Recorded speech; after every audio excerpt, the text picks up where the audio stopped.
Bonjour chers amis, bonjour bien-aimés dans le Seigneur. Je suis encore heureux et honoré de vous retrouver sur votre chaîne Maranatha Télévision, dans votre émission Je médite, une émission qui nous fait du bien, où nous partageons la parole de Dieu ensemble. Je vous encourage à donner votre point de vue sur les réseaux sociaux. Cela va nous aider à nous améliorer. Sans plus tarder, nous allons prendre un temps de prière et ensuite nous méditerons la parole de Dieu. Nous partagerons quelques éléments qui nous feront du bien. Prions le Seigneur. Notre Père et notre Dieu, nous te prions, Seigneur, ce jour par rapport à ce temps de méditation que nous abandonnons entre tes mains.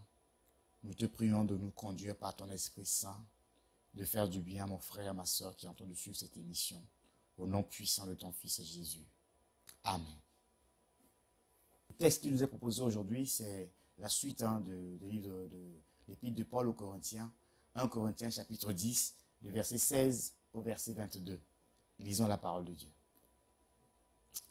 La coupe de bénédiction que nous bénissons n'est-elle pas la communion au sang du Christ? Le pain que nous rompons n'est-il pas la communion au corps du Christ? Puisqu'il y a un seul pain, nous qui sommes plusieurs, nous sommes un seul corps, car nous participons tous à un même pain. Voyez les Israélites selon la chair, ceux qui mangent la victime ne sont-ils pas en communion avec l'autel? Que dis-je donc? Que la viande sacrifiée aux idoles est quelque chose, ou qu'une idole est quelque chose? Nullement. Mais ce qu'on sacrifie, on le sacrifie à des démons et non à Dieu. Or, je ne veux pas que vous soyez en communion avec les démons. Vous ne pouvez boire à la coupe du Seigneur et à la coupe des démons. Vous ne pouvez avoir part à la table du Seigneur et à la table des démons. Voulons-nous provoquer la jalousie du Seigneur? Sommes-nous plus forts que lui? Parole du Seigneur. Ah, bien-aimé, voilà encore la suite de ces recommandations, ces avertissements que l'apôtre Paul est en train d'adresser aux Corinthiens. Là, il rentre dans le détail des conséquences de ce qu'est l'idolâtrie du point de vue spirituel, de ce que provoque l'idolâtrie du point de vue spirituel. Comme je l'avais dit dans la méditation d'hier, l'idolâtrie se définit comme étant tout ce qui prend la place de Dieu dans notre vie. Tous les cultes, tous les sacrifices, tous les temps que nous sommes censés adresser à Dieu, quand nous passons tout ce temps pour l'adresser à autre chose, c'est une forme d'idolâtrie en réalité. Et là, l'apôtre Paul est en train de faire une analogie entre la Sainte Seine que nous prenons et la viande sacrifiée aux idoles. Parce qu'il est question ici de viande sacrifiée aux idoles. Parce que ceux qui pratiquent l'idolâtrie mangent de ces viandes-là. Et l'apôtre Paul précise ici que, de la même manière, quand nous communions à la table du Seigneur, nous communions avec le Seigneur par son esprit, en prenant son corps et son sang, qui est le pain et le breuvage de la vigne que nous prenons. De cette même manière, celui qui prend une viande sacrifiée aux idoles est en train de communier avec le démon à qui ce sacrifice a été fait. Je suis en train ici, déjà, dans un premier temps, de souligner le fait que tout sacrifice qui est fait aujourd'hui est fait en fait en réalité à un démon. Parce que le sacrifice ultime qui couvre tous les autres sacrifices a déjà été adressé, a déjà été fait par Jésus-Christ à la croix de Golgotha.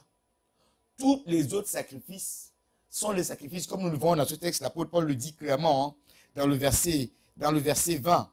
Mais ce qu'on sacrifie, on le sacrifie à des démons et non à Dieu. Or, je ne veux pas que vous soyez en communion avec des démons. Donc, tous les sacrifices qu'on peut faire aujourd'hui, sacrifices d'animaux, le sang versé, tout ça, en réalité, derrière, c'est surtout des démons, en fait.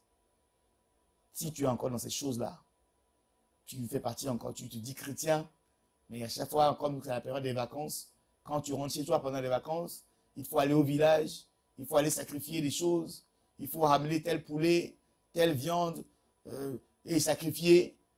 Je ne veux pas faire d'amalgame, même nos amis musulmans, ces sacrifices-là qu'ils font chaque année en tuant un animal, c'est sacrifié à qui?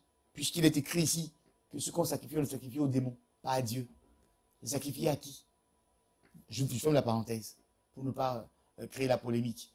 Mais je reviens un peu à nos chers amis chrétiens qui vont en vacances dans leur pays d'origine et qui vont se livrer à des choses. Es-tu encore chrétien? Je me rappelle encore quand j'étais petit, 2 fois ou 3 fois dans l'année, on devait nous ramener au village pour faire des sacrifices de poulet. On versait le sang sur des monticules de terre. Et après cette viande-là, on le préparait et on nous mangeait en fait. On ne savait pas qu'on était en train de nous envoûter totalement. Voilà pourquoi des fois les gens ils viennent à Christ mais ils n'arrivent pas à évoluer. Parce qu'il y a encore ces choses-là en eux. Il faut qu'une délivrance soit faite en fait. Parce que les viandes sacrifiées aux idoles, en réalité, c'est de la communion directe avec des démons. Et Dieu ne veut pas que nous puissions nous communier avec des démons. Dieu ne nous appelle pas à cela. Faisons un effort par rapport à ça, bien-aimé. Si tu es encore dans ces choses, je veux t'inviter, au nom de Jésus-Christ, à t'en débarrasser. Quand Christ t'a affranchi, il t'a affranchi pour la liberté. La Bible dit que c'est pour la liberté que Christ nous a affranchis. Alors, maintenant, toi qui connais ces choses, parce que c'est ce dont il est question ici, les Corinthiens savaient ces choses, mais ils pratiquaient quand même ces choses-là. Ils offraient quand même des sacrifices. L'apôtre Paul dit, voulons-nous attiser la jalousie de Dieu? Voulons-nous provoquer la jalousie? Verset 21 dit, vous ne pouvez pas boire à la coupe du Seigneur et à la coupe des démons.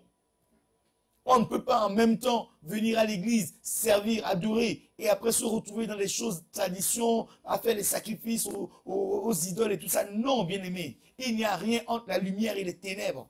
Nous devons faire extrêmement attention, mes bien-aimés.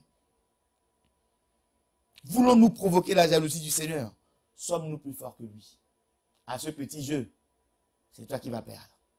Sois total. Le Dieu que nous prions n'est pas un Dieu de mélange. Quand il a créé la lumière et les ténèbres, il a pris soin de séparer la lumière avec les ténèbres. Prends soin de pouvoir te séparer de tout ce qui ramène l'idolâtrie dans ta vie. Maintiens-toi dans le chemin que Dieu a tracé au-devant de toi. Et Dieu ne manquera pas de te bénir. Si tu es d'accord avec cette parole, je vais t'encourager à prendre une décision, à décider de t'éloigner de tout ce qui est idolâtrie, de tout sacrifice fait aux idoles. Abandonne-toi totalement au Seigneur. Et le Seigneur ne manquera pas de te secourir, de te délivrer de toutes ces choses. Voilà, je veux t'encourager à prendre une décision et à prier avec moi. Prions le Seigneur. Voilà, Seigneur, nous te prions encore une fois à la lumière de ta parole. La Bible dit que c'est pour la liberté que Christ nous a affranchis. Je prie pour que là où mon frère et ma soeur étaient encore sous le joug d'une condamnation, d'une idolâtrie, Seigneur, qu'il soit délivré de cela, qu'il soit libéré de cela, Seigneur. Je refuse toute condamnation qui n'est pas de toi. Tout plan, toute ruse de l'ennemi contre sa vie est déclaré nul et sans effet maintenant au nom puissant de Jésus. Père, je prie pour que les chaînes de l'idolâtrie qu'il avait enrôlées soient brisées au nom de Jésus. Que ta couverture soit totale dans sa vie, ô Dieu. Car tu es celui qui couvre, tu es celui qui protège, tu es celui qui garde. Seigneur, reçois l'honneur qui t'est dû. Reçois la gloire qui te revienne. À toi et à toi seul, Père. Au nom puissant de ton Fils Jésus, Seigneur. J'ai ainsi prié. Amen. Voilà, bien-aimés, nous sommes arrivés au terme de notre méditation d'aujourd'hui.